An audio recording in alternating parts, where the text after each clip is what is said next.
The Subcommittee on the Constitution, Civil Rights, and Civil Liberties, the gentleman from Tennessee, Mr. Cohen, for his opening statement. Thank you, Mr. Chairman. First, I want to say that I strongly support H.R. 40. I've been a sponsor of this legislation since I came to Congress in 2007. It was originally sponsored in 1989 by the distinguished former chairman of this committee, Mr. John Conyers, whose picture is on the wall here, an outstanding congressperson and an outstanding chairman. And I hope that this committee will report this out favorably to the full House. The enslavement of people of African ancestry in America was a crime against humanity, the impacts of which we as a society continue to grapple with today in everything from racially unequal economic opportunities to disparate health outcomes to the plague of unjustified police violence against Black Americans. Slavery was this country's original sin. Our Constitution protected it, embodying various compromises that gave disproportionate power to slave states. The 3/5 clause counted a slave as 3/5 of a person for population counts, which in turn gave disproportionate representation to slave states in the House of Representatives. Otherwise, they were considered as property. They were only considered as persons to give their slave-holding states, political organizations, and teams more power.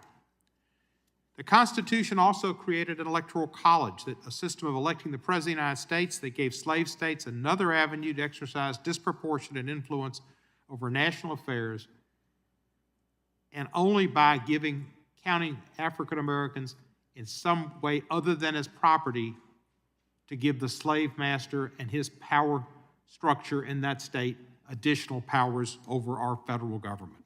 It is only fitting then that in the midst of a continuing reckoning over police mistreatment of Black people, a continuing assault on the voting rights of Black citizens, and a pandemic that has disproportionately impacted Black Americans, we should be holding this historic markup of H.R. 40, the commission to study and develop reparation proposals for African Americans Act.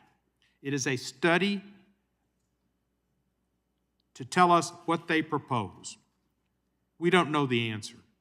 H.R. 40 would create this commission to study the history of slavery in America, the role of the federal and state governments in supporting slavery and racial discrimination, other forms of discrimination against the descendants of slaves, and the lingering effects of slavery on African Americans. The commission will also make recommendations as to appropriate ways to educate the American public about its findings and appropriate remedies in light of its findings. I applaud Representative Sheila Jackson Lee, the current lead sponsor of this legislation, for her leadership on this bill, and I'm proud to be an original co-sponsor. I also was proud to chair 2 hearings on H.R. 40 before the Subcommittee on the Constitution, Civil Rights, and Civil Liberties. I commend Chairman Nadler, another longtime sponsor of this bill, for holding this first ever markup of H.R. 40. But the greatest credit for H.R. 40 belongs to our former colleague and former chairman of the House Judiciary Committee, my friend and mentor, the late John Conyers, Jr. He first introduced this legislation over 30 years ago and reintroduced it in every Congress until his retirement. And for those who may not know, the reason it's H.R. 40 is because John Conyers chose that number, because Republicans promised 40 acres and a mule to the freedmen.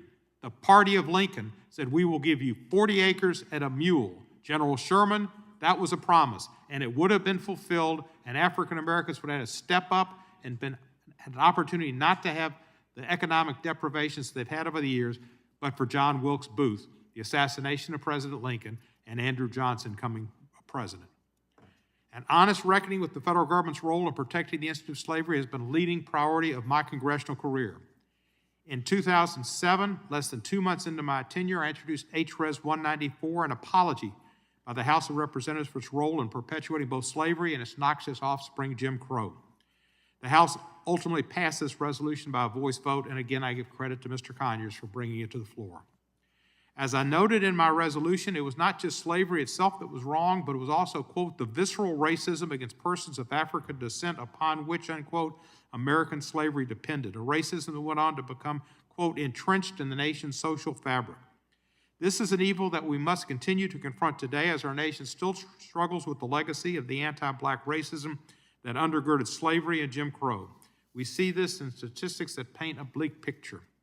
According to the Census Bureau, 18.8% of Black Americans live in poverty in 2019, compared to 7.3% of non-Hispanic whites who live in poverty.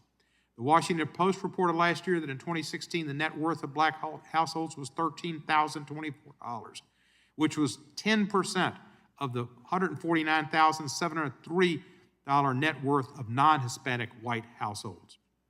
Limited access to wealth-building resources and opportunities have led to this stark disparity.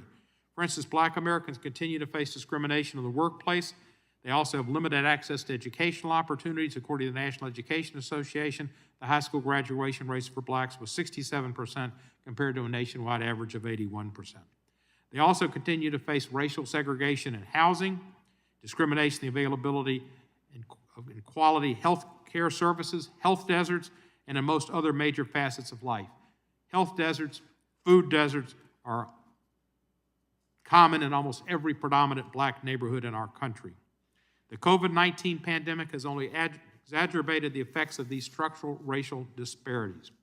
Enacting H.R. 40 will be an important step in finding effective long-term solutions to these problems, ones that can trace their origins to our nation's shameful history of slavery and anti-Black racism.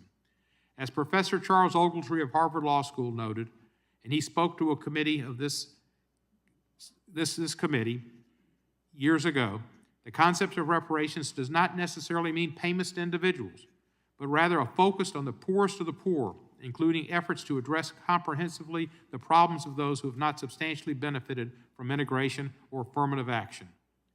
Once again, I commend the chairman, the sponsor, all members who are co-sponsors, and President Lincoln and General Sherman.